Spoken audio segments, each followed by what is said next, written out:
Buying herbs can be so expensive. Whether you're getting them fresh or you're buying them dried, the cost can really add up, especially if you're like me and you love your food jam-packed full of flavor. Hey guys, I'm Tamara here with Yogi Gardens, and there's really nothing I hate more than eating bland food. I think it's disgusting.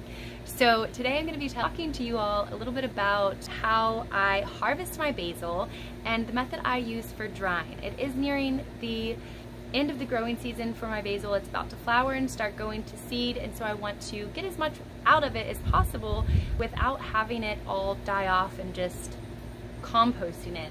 I've been harvesting it all throughout the summer, and with winter quickly approaching, I need to go ahead and harvest as much as I can so that I can enjoy it all winter long. So I'm going to be showing you guys how to do that. So let's get out to the garden and I'll show you guys what I do. So I'm over here by my basil, and as you can see, it's starting to look pretty sad, honestly.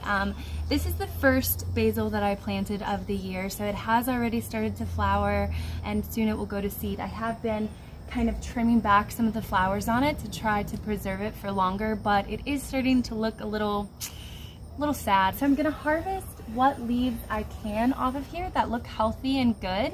All I'm gonna be using are these little trimmers. So I'm just gonna be picking off the leaves.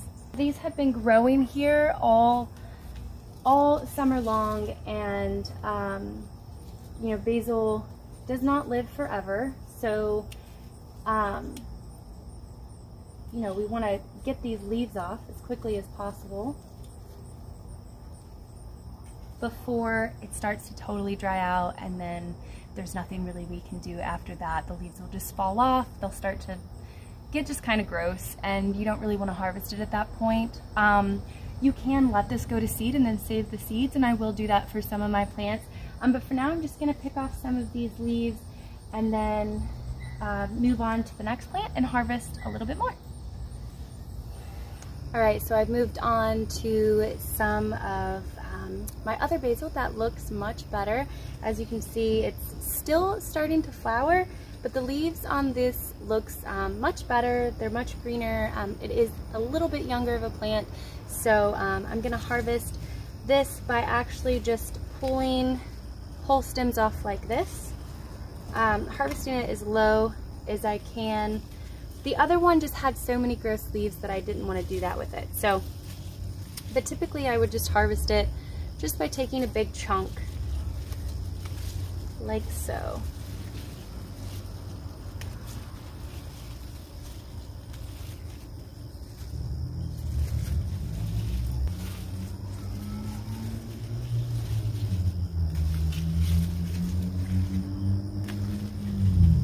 Alright, so now that I have all the basil I'm going to be drying, I can't dry a whole lot at once, and I don't want to sit here and pick all the leaves off for the video. So I'm going to go ahead and go inside. We're going to wash this, and then I'm going to show you how I dry it.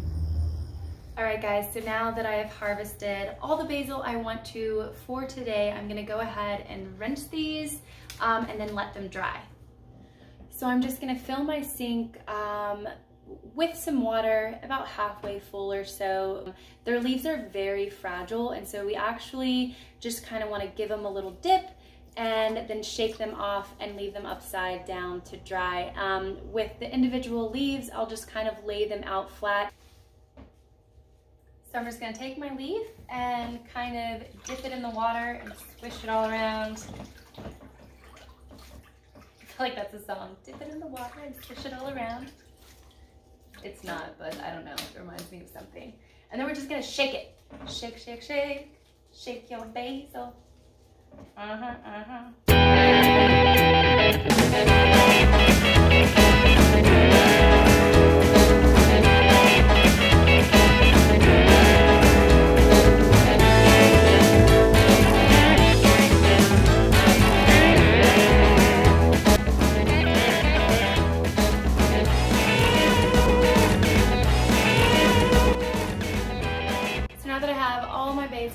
Nice and washed, I'm going to shake a little bit more of the excess water Didn't do a very good job the first time.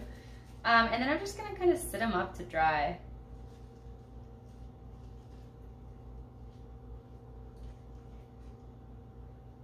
And we want these to dry for about a couple hours. We want them to fully dry. So definitely shake off as much of the excess water as you can. And then for these, you know, kind of individual leaves, I'll just lay them flat. Maybe kind of pat them on the towel a little bit. Their leaves are delicate, so the less you handle them, the better. Just be gentle. So while those are drying, I do want to talk to you all about another method that a lot of people will do is just hang their basil up to dry with some string, hang it in kind of a dark area, and then let it dry out that way. Now this is a good method, and it's definitely the cheapest method of everything, of all the ways to dry herbs, but it's not the most efficient way for basil. And the reason being, when basil hangs up like that to dry, for some reason it just turns that dark color and looks really icky. So a lot of your herbs are going to be all right to hang and dry, but basil is just not one of those. So that is why this method I'm about to show you is better than that. All right, so now that I've let my basil completely dry out, I am going to preheat my oven to the very lowest setting. Now for me, that's 170 degrees. I have kind of an older stove, so for you that could be much lower. For me, it takes about, I don't know, 45 minutes or so to dry out basil. If you have a lower setting, such as 130 or 125 or something like that on your stove, then you're probably gonna want it to dry out for like an hour or 2 hours or something like that. But you just wanna keep checking it because we don't wanna burn it. So went ahead and preheated my oven, and then I went ahead and laid out all of my basil on a cookie sheet. And you don't want too much of an overlap when you do that. You kinda wanna spread it out some. So I already did that, and now it's ready to go into the oven. My first set of basil leaves came out of the oven, and it took, like I said, about 45 minutes or so. And now I'm just gonna crumble it all up and store it in a glass jar. So I'm just gonna be doing that now.